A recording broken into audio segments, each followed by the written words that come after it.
tiba-tiba Atikah terkejut sebab dekat depan Atikah ada seorang lelaki tua berumur dalam 70-an, muka cengkung, serabai, pakaiannya pula basah dan kotor seperti ada tanah dan lumpur, sedang berdiri merenung Atikah. Macam mana suara ni? Boleh ada dalam bilik? Assalamualaikum. Ramai orang selalu pesan jangan pandang ringan waktu maghrib kerana bukan semua yang muncul itu dari dunia kita. Bayangkan seorang lelaki dikejar sesuatu ketika berjoging dan sebuah rumah berbau wangi yang rupanya berpenghuni. Ada seorang gadis pula ditegur lelaki tua di pantai yang rupa-rupanya sudah mati lemas sehari sebelum itu. Semuanya berlaku ketika senja mula menelan cahaya. Apa yang mereka lihat bukan sekadar bayangan tapi amaran yang datang terlalu dekat. Di sini admin ingin menceritakan 5 kisah seram waktu maghrib di Malaysia.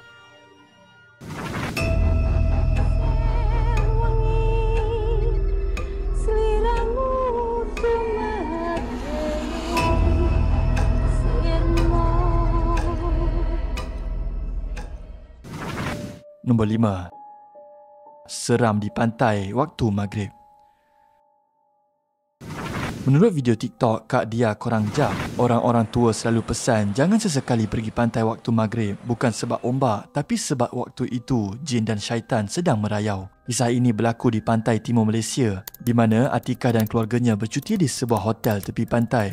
Hotel itu sunyi, terpencil, jauh dari jalan besar tapi pantainya sangat dekat. Lepas check-in, Atikah ajak adik-beradik dia berjalan-jalan di pantai tapi semua letih selepas berjam-jam dalam kereta. Pergilah sorang, kami nak rehat, kata mereka. Atikah pun turun berseorangan. Hotel itu sunyi, pantai kosong tanpa sesiapa. Hanya bunyi ombak dan angin laut kedengaran. Tiba-tiba Atikah tersentak melihat jam pukul 7 malam. Dah maghrib. Hatinya mula tak sedap. Dia terus berpusing pulang ke hotel dan tiba-tiba di hadapan dia berdiri seorang lelaki tua. Dalam lingkungan 70-an, muka cengkung, rambut serabai dan baju basah. Kotor seperti penuh tanah dan lumpur. Lelaki itu merenung tepat ke arahnya dan Atikah cuba senyum tapi muka pakcik itu masam. Seolah Atikah telah buat satu kesalahan besar. Tiba-tiba Atikah terkejut sebab dekat depan Atikah ada seorang lelaki tua berumur dalam 70-an, muka cengkung, serabai, pakaiannya pula basah dan kotor seperti ada tanah dan lumpur, sedang berdiri merenung Atikah. Kemudian lelaki tua itu bersuara dengan nada perlahan tapi tegas. Kalau kau nak selamat, lain kali jangan merayau sorang-sorang dekat pantai waktu maghrib. Suara itu berat dan sejuk dan telah membuat bulu roma Atikah meremang. Dia mengangguk tanpa menoleh lalu berlari naik ke bilik hotel. Dan malam itu ketika bersiap untuk keluar makan, Atikah ternampak 2 kereta peronda polis. Seorang polis berkata, ada lelaki mati lemas semalam. Mayatnya ditemui di pantai kampung sebelah sambil menunjukkan gambar mangsa. Saat Atikah melihat gambar itu, jantungnya berdegup kencang sebab lelaki dalam gambar itu ialah pakcik yang menegurnya di pantai waktu maghrib tadi. Baju basah, muka cengkung, pandangan yang sama. Gambar mangsa. Atikah pun tengok gambar tu. Tiba-tiba jantung Atikah terus berdebar dengan kencang. Sebab gambar tu merupakan gambar pakcik yang marah dia datang kat pantai waktu maghrib. Dan sejak hari itu, Atikah tak pernah lagi turun ke pantai pada waktu maghrib. Nombor 4. Entiti beri salam di tingkap. Menerusi YouTube Malam Seram, Sasha berkongsi pengalaman seram yang takkan dia lupakan sepanjang hidupnya. Kejadian ini berlaku selepas dia baru berpindah ke sebuah rumah di Sengkang, Johor. Dan waktu itu rumah masih baru disiapkan dan kawasan sekeliling pula masih sibuk dengan kerja kontraktor. Dan Sasha merupakan antara penghuni terawal di tingkat 9. Setiap kali maghrib, pintu rumah pasti dikunci. Namun pada suatu malam, dia bersendirian kerana suaminya bekerja shift malam. Dan ketika sedang menonton TV dan bermain telefon, tiba-tiba terdengar bunyi ketukan pintu. Kontraktor ke salesman? Bisik Sasha dalam hati. Dia malas nak bangun lalu dibiarkan saja. Namun ketukan itu semakin kuat. Sedang tonton TV main phone, tiba-tiba dengar orang ketuk pintu. Tuk tuk tuk tuk tuk tuk tuk tuk. Kemudian satu suara kedengaran perlahan tapi jelas. Assalamualaikum. Dia terus perlahankan TV. Jari-jarinya menggigil dan mulutnya tak henti berzikir. Berapa saat kemudian salam itu diulang berkali-kali. Dan tiba-tiba tombol pintu itu dipulas kuat. Seolah-olah cuba dibuka dari luar. Rumah ni macam ada orang tapi tak jawab salam pun. Suara dari luar kedengaran pelik. Dengan tangan menggigil, Sasha teringat suaminya telah pasang digital doorbell yang boleh dipantau melalui telefon. Dan dia terus telefon suaminya. Abang, boleh tolong tengok siapa kat luar rumah tak? Suaminya menjawab, tak ada orang pun. Serius ke? Tadi ada orang ketuk-ketuk pintu. Nada suaminya berubah tegas.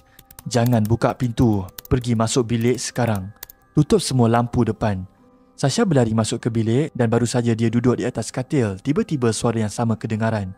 Betul-betul di tepi tingkap bilik. Assalamualaikum. Suara itu lebih dekat, lebih jelas dan gangguan itu berlarutan berhari-hari. Macam mana suara ni boleh ada dalam bilik? Assalamualaikum. Sehinggalah semakin ramai penghuni berpindah masuk ke blok tersebut dan sejak itu suara nenek misteri itu tidak pernah lagi kedengaran. Nombor 3. Tangga parking waktu maghrib.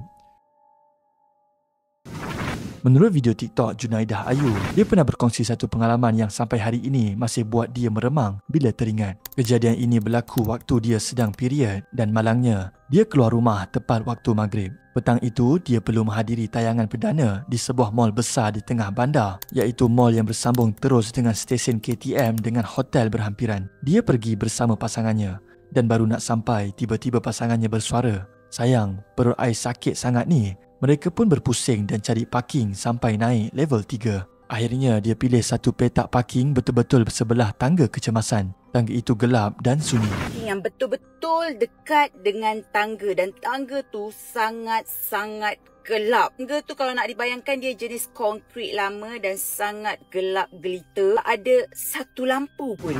Apa yang peliknya, kedudukan tangga itu betul-betul menghadap seat penumpang. Dan masa dia toleh ke arah tangga itu, bulu roma terus naik, jantung berdegup laju. Dan dalam hati dia, rasa macam ada sesuatu tengah perhatikan. Dia terus cakap perlahan tapi tegas, "Dah you, jangan parking sini, kita tukar tempat lain." Lepas saja tukar parking dan selesai tengok wayang, dia sangka semuanya dah berakhir. Tapi masa nak keluar dari mall, langkah dia terhenti. Mata dia tertarik semula ke arah tangga gelap itu. Dalam kelam ada sesuatu melintas sepintas lalu. Muka tak jelas, satu sosok tubuh bergerak laju dari dinding ke dinding dan terus hilang. Dan sewaktu balik malam itu, badan dia sejuk lain macam. Dalam kegelapan tangga tu, I nampak ada sesuatu yang lalu daripada tangga tu. Macam sekali imbas, muka yang tak jelas. Dan dalam kepalanya mula terngiang satu pesanan lama orang tua-tua. Kalau hari pertama period, jangan sesekali keluar waktu maghrib atau malam. Nombor 2. Aku dikejar sesuatu di taman sunyi. Mengikut cerita fiksyen Sasha, Zam berumur 29 tahun dan tinggal di seberang perai, dan sejak dari dulu Zam tak pernah percaya cerita gaib kerana baginya itu cuma cerita orang tua. Hinggalah suatu petang ketika berjoging, sesuatu berlaku dan mengubah kepercayaannya buat selamanya. Sejak dulu, Zam bukan jenis yang percaya cerita-cerita pelik.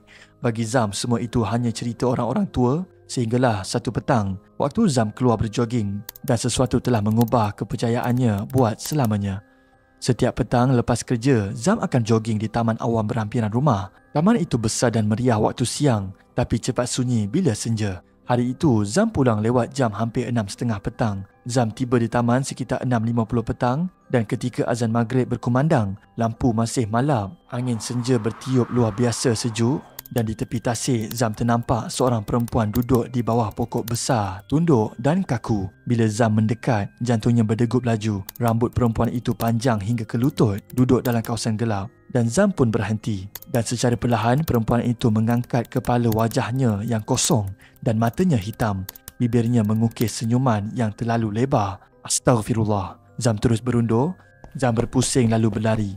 Dari hujung pandangan, perempuan itu meluncur mengejarnya tanpa bunyi. Sebaik Zam keluar dari rumah dan menoleh semula, kelibar itu hilang. Malam itu Zam demam panas dan badannya menggigil. Seorang ustaz dipanggil dan dibacakan doa dan dia telah berpesan, masuk maghrib jangan berada di tempat sunyi kerana mereka sedang ronda. Nombor 1. Rumah bau wangi itu berpenghuni. Menurut YouTube Malam Seram pada tahun 2015, Camelia dan keluarganya baru saja berpindah ke sebuah rumah semidi 3 tingkat di Bandar Baru Uda, Johor. Tapi sejak hari pertama, Camelia dan ibunya sering terhidu bau wangian yang sangat kuat, bukan bau bunga biasa. Bau dia buat badan meremang tanpa sebab. Peliknya, bau itu hanya muncul bila mereka berseorangan. Sebulan berlalu, gangguan mula jadi nyata. Suatu malam sekitar jam 9, ketika ibunya sedang di dapur, tiba-tiba dia dengar bunyi televisyen di ruang tamu. Dan bila ibu pandang, dia ternampak kepala perempuan berambut panjang menghadap TV. "Amy, are you back?" tanya ibunya perlahan. Tiada jawapan. Ibu bawa segelas air ke ruang tamu dan susuk itu hilang. Tapi TV masih menyala. Dia pun bawa gelas air panas. Sampai dia toleh tu, air dah tak ada. Susuk tubuh yang menyerupai saya yang tengah duduk kat ruang tamu on TV tak ada. Tapi TV menyala. Sayanya tak ada. Bila dia telefon Camelia, "Cammy, where are you?" Mommy, I'm still outside. balas Camelia. Waktu itu, dalam rumah cuma ibunya seorang. Dan beberapa hari kemudian, ibunya nampak perempuan berbaju putih, rambut panjang, terapung berjalan dari belakang rumah, terus hilang di sebalik dinding dapur. Dan gangguan tak berhenti di situ. Suatu malam, Camelia pula terjaga dari tidur. Dan dalam gelap, dia nampak tangan berkuku panjang menyusup masuk dari celah pintu, menarik perlahan. Malam seterusnya, dia pula ternampak seorang perempuan berdiri di luar bilik, merenungnya tanpa berkelip ketakutan. Camelia tarik selimut dan telefon ibunya. Bila ibu dan ayah masuk, dia nampak satu sosok hitam berlari di belakang emaknya dan ayahnya terus bacakan ayat suci. Masa tu dalam sekelip mata, I saw a lady running dekat belakang pintu. Tuk, tuk, tuk, tuk, tuk, tuk, tuk, tuk. Saya pekik. Saya pekik sekuat-kuatnya kerana ternampak susuk tubuh sesuatu berlari di belakang mami. Air dibacakan dan disapu ke muka Camelia dan keesokan hari mereka panggil orang untuk bantu dan benda itu mengamuk. Kerusi bergerak sendiri, meja dibaling dan Camelia terpaksa tidur sebilik dengan ibunya. Selepas 5 hari, baru rumah itu kembali senyap. Tapi Camelia percaya pontianak itu masih ada.